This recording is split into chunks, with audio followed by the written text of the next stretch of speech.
AD news മലയാളത്തിലേക്ക് സ്വാഗതം. കീം 2025 പ്രവേശന പരീക്ഷയുമായി ബന്ധപ്പെട്ട വളരെ പ്രധാനപ്പെട്ട ഒരു അപ്ഡേഷനാണ് നമുക്ക് നൽകാനുള്ളത്. നമുക്കറിയാം, ഏതാനും ദിവസങ്ങൾക്ക് മുമ്പാണ് കീം 2025 പ്രവേശന പരീക്ഷയ്ക്കുള്ള ഹാൾ ടിക്കറ്റ് പ്രവേശന പരീക്ഷാ കമ്മീഷണറേറ്റ് പ്രസിദ്ധീകരിച്ചത്. അങ്ങനെ ഹാൾ ടിക്കറ്റ് ലഭിച്ചപ്പോൾ കുറേയധികം കുട്ടികൾക്ക് മറ്റ് ഏജൻസികളുടെ പ്രവേശന പരീക്ഷകളിൽ പങ്കെടുക്കേണ്ട അതേ ദിവസമാണ് കേരളത്തിലെ കീം പ്രവേശന പരീക്ഷയ്ക്കുള്ള തീയതിയും നിശ്ചയിച്ചു കിട്ടിയത്. അപ്പോൾ അവർക്ക് തീയതിയിൽ മാറ്റം വേണമെന്ന ആവശ്യം വിവിധയിടങ്ങളിൽ നിന്ന് ഉയർന്നു. അതേ തുടർന്ന് മറ്റു പ്രവേശന പരീക്ഷകളിൽ ഹാജരാകേണ്ട കുട്ടികൾക്ക് അവരുടെ പരീക്ഷാ തീയതിയിൽ മാറ്റം വരുത്തുന്നതിന് പ്രവേശന പരീക്ഷാ കമ്മീഷണർക്ക് അപേക്ഷ നൽകാമെന്ന അറിയിപ്പ് ലഭിച്ചു. ഇമെയിൽ മുഖേനയോ അതല്ലെങ്കിൽ നേരിട്ടോ അപേക്ഷ നൽകാമായിരുന്നു.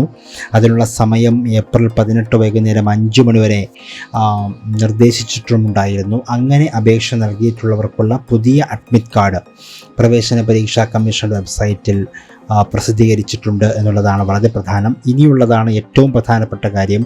അങ്ങനെ പുതിയ അഡ്മിറ്റ് കാർഡ് ലഭിച്ച കുട്ടികൾക്ക് വീണ്ടും പരാതി ഉണ്ടെങ്കിൽ ആ കുട്ടികൾ സെൻറ്റർ ചേഞ്ച് കംപ്ലൈൻറ്റ് എന്ന സബ്ജക്റ്റിൽ രേഖപ്പെടുത്തി 20-ാം തീയതി വൈകുന്നേരം 5 മണിക്കുള്ളിൽ, അതായത് ഞായറാഴ്ച വൈകുന്നേരം 5 മണിക്കുള്ളിൽ പ്രവേശന പരീക്ഷാ കമ്മീഷണർക്ക് ഇമെയിൽ മുഖേനയോ അതല്ലെങ്കിൽ നേരിട്ടോ ഈ പരാതി എത്തിക്കണം. ഇമെയിൽ മുഖേന അയക്കുന്നതാകും ഏറ്റവും ഉചിതം. അതിൽ പ്രത്യേകം ശ്രദ്ധിക്കേണ്ടത് സെൻറ്റർ ചേഞ്ച് കംപ്ലൈൻറ്റ് എന്ന സബ്ജക്റ്റിൽ പ്രത്യേകം രേഖപ്പെടുത്തിയിരിക്കണം എന്ന് അറിയിച്ചിട്ടുണ്ട്. അതിനുള്ള അവസാന തീയതിയായിട്ട് നിശ്ചയിച്ചിട്ടുള്ളത് 20-ാം തീയതി വൈകുന്നേരം 5 മണിക്കാണ്. അതിനുശേഷം ലഭിക്കുന്ന പരാതികൾ യാതൊരു കാരണവശാലും പരിഗണിക്കുന്നതല്ല എന്ന് പ്രവേശന പരീക്ഷാ കമ്മീഷണറേറ്റിൽ നിന്ന് അറിയിച്ചിട്ടുണ്ട്. അതുകൊണ്ട് കുട്ടികൾ പ്രത്യേകം ശ്രദ്ധിക്കുക.